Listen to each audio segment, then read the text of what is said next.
आजकल माँ थोड़ा धीमे चलने लगी है, अक्सर पीछे रह जाती है। हाथ धुलती है तो नल बंद करना भूल जाती है, बैठे बैठे ही सो जाती है।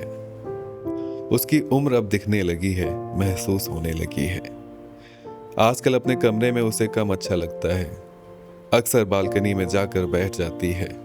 न जाने क्या देखती रहती है, क्या सोचती रहती है। कभी कभी मैं भी उसके पास जाकर बैठ जाता हूँ, कुछ नहीं तो उसका चश्मा ही साफ करने लगता हूँ। कोई बात करता हूँ तो कई बार वो कुछ कहती नहीं है, बस हाँ हूँ करती रहती है, या फिर कुछ ऐसा बोल जाती है कि गुस्सा आ जाता है। लेकिन अब उसे कुछ कहता नहीं हूँ, सही गलत के फेर में नहीं पड़ता, क्योंकि क्या ही फर्क पड़ जाएगा। उम्र के इस मुकाम पर आकर कोई नहीं बदलता, और कोशिश करने से कुछ हासिल भी नहीं होता सिवाय मन की झूठी तसल्ली के। इसलिए ठीक है, वह खुश रहे, कोई बात करती रहे, इतना ही बहुत है। क्योंकि उसका चुप हो जाना, खामोश रहना ज्यादा अखरता है, अच्छा नहीं लगता। उसकी दवाइयाँ भी हम दोनों के रूटीन का हिस्सा हो गई हैं। कभी मैं उससे उलझ जाता हूँ कि टाइम पर क्यों नहीं खाती, तो कभी वह दवाइयों का डब्बा लिए सामने आ खड़ी होती है। आज दवाई तुमने समय पर नहीं दी। पिछली बार जब उसको दवाइयाँ दे रहा था तो न जाने कहाँ से एक ख्याल आया कि एक दिन दवाइयों का यह डब्बा भरा का भरा रह जाएगा, और ये रूटीन जो हमारे बीच सालों से चला आ रहा है खत्म हो जाएगा। पहले नहीं सोचता था ये सब, लेकिन इस बार जब अचानक उसे हॉस्पिटल लेकर जाना पड़ा तो एहसास हुआ कि किसी के होने में और फिर ना होने में बहुत ज्यादा का समय नहीं लगता।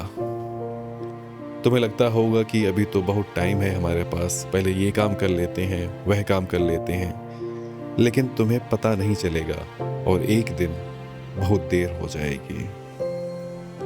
माँ को तुम पुकारोगे, कोई आवाज नहीं आएगी। फोन में उसका नंबर तो बजेगा, लेकिन कोई उठाएगा नहीं। माँ अपने साथ जो लेकर जाएगी, पूरी कायनात तुम्हें वापस नहीं कर पाएगी। जब तक समय मोहलत देता है तब तक ही सब है, इसके बाद तस्वीरें ही बसती हैं। किसी दूसरे की शक्ल में उसकी सूरत ढूंढने लगते हैं हम। कोई गीत सुनते हैं, कोई मूवी देखते हैं तो यादों के बादल बरस जाते हैं। कभी अचानक ही उसका कोई किस्सा याद आ जाता है। माँ है तो घर है, कैसी भी हो, किसी भी हाल में हो, माँ है तो सब है।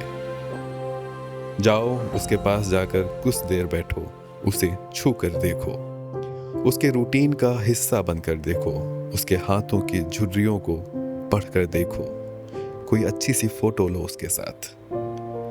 कल ये सब बस सोचते रह जाओगे, कर नहीं पाओगे।